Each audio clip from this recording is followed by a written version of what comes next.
Hello Internet, I am the hero of Julios once again with another episode of the Saltmarsh vlog. And in today's episode we we find out what happens when you improv a little too close to the sun and make everything up as you go.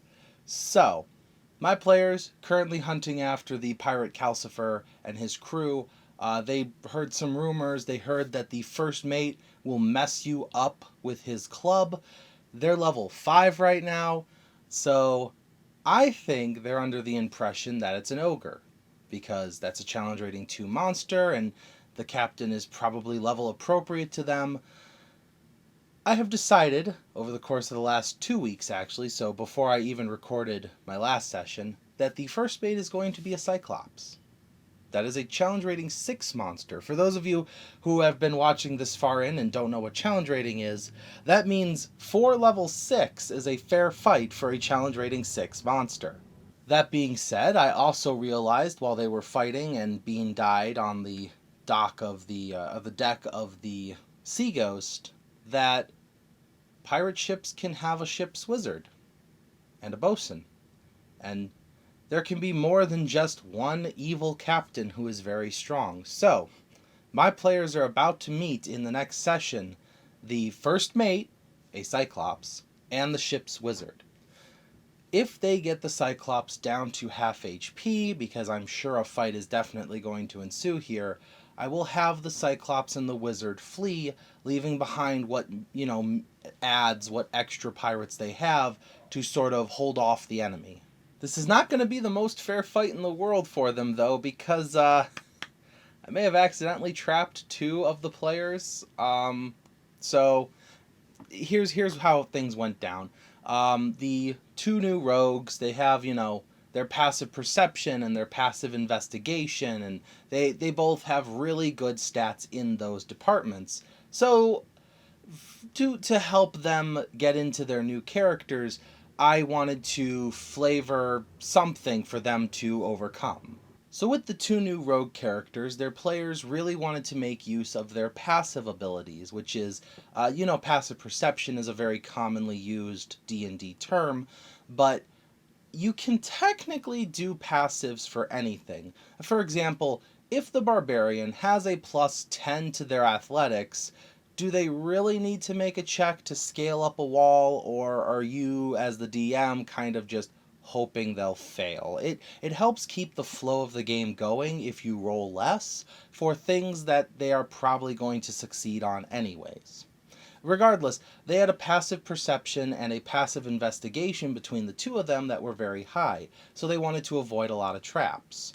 As they are at the beach where the pirate Calcifer is known to dock, they decide to go inland.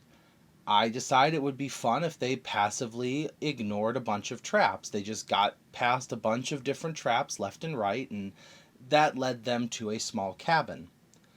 They decide to look inside the cabin, which I then tell them with their passives. They see a very thin strand on the windows, and they see runes on the door. Because of this, they decide to investigate by poofing inside. They're Shadar Kai. They have the ability to jump as if it were Misty Step. The druid in the party also has Misty Step, so he decides he's going to hop in there with them, and the 3 of them start to look around.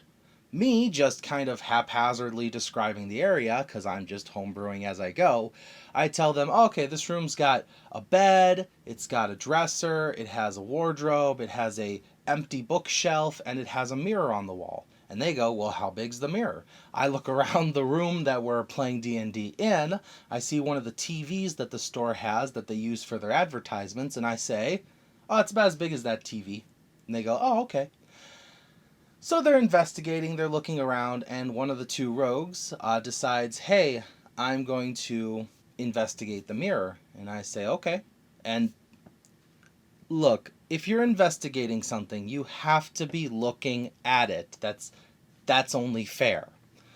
So as soon as he looks at it, I decide, because I've been paging through the Dungeon Master's Guide, make a charisma saving throw. Because I'm paging through, and that's when I lay eyes on the magic item, the Mirror of Soul Stealing or Life Stealing or something like that. And I thought, oh, this will be fun. So he gets sucked in. The druid decides to look at the mirror. He gets sucked in. And then the other rogue, I tell her, you look around, and your brother and the druid are missing. She looks at the mirror. I have her roll charisma. She succeeds. She feels herself being pulled towards it and quickly closes her eyes. She eventually finds her way to the mirror and, she tries to cover it up, spin it around however she can, and she decides, with her eyes closed, to take a chair in the room and chuck it at a window. And she said, I'm going to chuck blindly. And I said, okay, roll me just a d20, just a d20. So she rolls the d20 and gets a lovely 8. Or maybe it was 9. It was low. So I tell her, okay, you throw the chair. You hear the chair hitting something. Remember that door with the runes on it? So she makes a dexterity saving throw, and the entire cabin kind of blows up, leaving her with the mirror, the monk, and their newfound cleric wizard friend as the only 3 members of the party sitting here. The 3 of them decide, because of the trick wire, the alarm spell that they realize is there, they decide to spring that trap, and then they hide in the woods. This mirror has 12 people in it now, because I have decided that this mirror is what the pirate captain Calcifer uses to trap his victims, waits for their wills to break, because this is just an infinite void that they sit in. Once their wills are broken, he can sell them properly as slaves. This is a bit of a darker turn and kind of worrisome for the players. Now, the mirror itself as a magic item, it does say if the mirror breaks that everyone inside gets released, and I know at least one of my players knows how this magic item works already because he told me after the session. So I'm kind of gonna see how he plays this out, because his character is a very blunt and to the point. This is the orc wizard cleric. He's a very blunt and to the point character, so him suggesting breaking the mirror is not out of character, which I very much appreciate, him not just metagaming and saying, okay guys, we can. He actually never told the rest of the party how this works. His character just suggested breaking it. I very much appreciate stuff like that. So I'm interested to see if his character decides to supersede the rest of the party. He's already made an Arcana check to have heard of this mirror, but without the Identify spell, he does not have the ability to know breaking the mirror is a safe option. That being said, as they all begin to hide in the woods, they hear the sound of an anchor hitting the shore. So they know that Calcifer is coming. What they don't know is that a wizard, a few extra pirates, and a cyclops are heading towards their party of 3.